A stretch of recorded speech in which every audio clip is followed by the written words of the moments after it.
अस्सलाम वालेकुम everyone, welcome to my channel. आज मैं जिस टॉपिक के बारे में आपको बताने जा रही हूँ, सिंपली सर्च के आइकन पे क्लिक कर लेते हैं और यहाँ पे अपना टॉपिक जो है वो पेस्ट कर लेते हैं। आज का जो हमारा टॉपिक है वो है how to create variable in CSS। Search पे क्लिक कर दिया, यहाँ इसके रिलेटेड वेबसाइट्स ओपन हो चुकी हैं, सर्चेस भी हैं, आगे वीडियोज़ भी हैं। तो यहाँ पर मैं ये वेबसाइट ओपन कर लेती हूँ, how to use CS variables. तो यहाँ है CS variable definition, what are CCSation and how to use term। तो इसके रिलेटेड काफ़ी वेबसाइट हैं, मैं ये वेबसाइट ओपन कर लेती हूँ, how to use variable CSS variable. तो ये ओपन हो चुकी है। Like most programming language, native CSS now has support for variables and they are here to stay। If you know a bit of CSS, chances are you have heard of CSS preprocessors such as CSS, unless you have probably used them in your projects, regardless of your front-end framework of choice.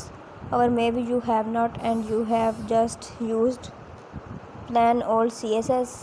Either way, the major selling point of those preprocessors was that you could use variable just like you would in a programming language. You declare a variable, assign it a value, and use it across the document to make maintainability a breeze. In this tutorial, we will provide a soft introduction to this concept by first demystifying CSS variable and then building two simple projects that utilize it. If you are eager to get in on the action as soon as possible, you can find the code to both projects and pen here and here. Some basic CSS knowledge is required to follow along with this tutorial. Without further ado, let's dive in. What we will build to solidify our knowledge about CSS variable, we will build two very simple projects. The first will demonstrate how to create button variation. This concept is popular in Bootstrap, where certain elements share CSS rules that give them a default design but are differentiated by color or other properties.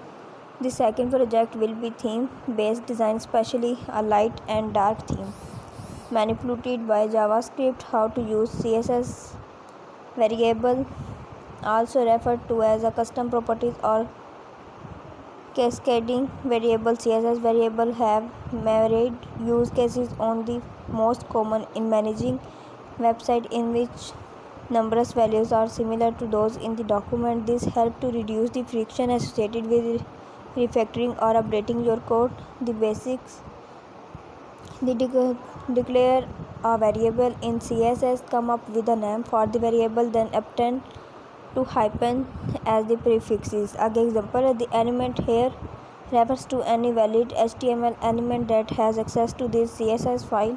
The variable name is bag color, and to hyphen or append to access a variable, use the var notation and pass in the variable name.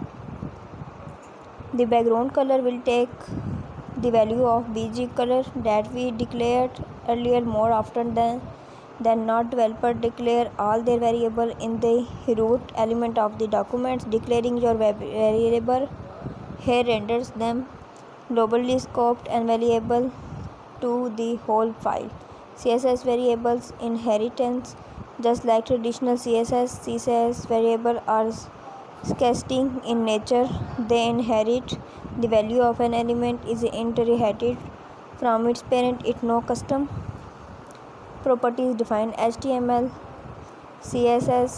The padding of the container inner and post content classes will be different because by default the target selector will inherit from its nearest parent. In this case, the post content selector inherits padding value from its direct parent post with the value of 1.5 rem rather than 1 rem. Fallback an invalid value. When using custom properties, you might reference a custom property that is not defined in the document. You can specify a fallback value to be used in place of that value. तो ये हमारा आज का topic था। तो I hope मेरी video आपको अच्छी लगी होगी। सो लाइक करें, कमेंट करें, शेयर करें और मेरे चैनल को सब्सक्राइब कर दें। Thank you so much. Allah Hafiz.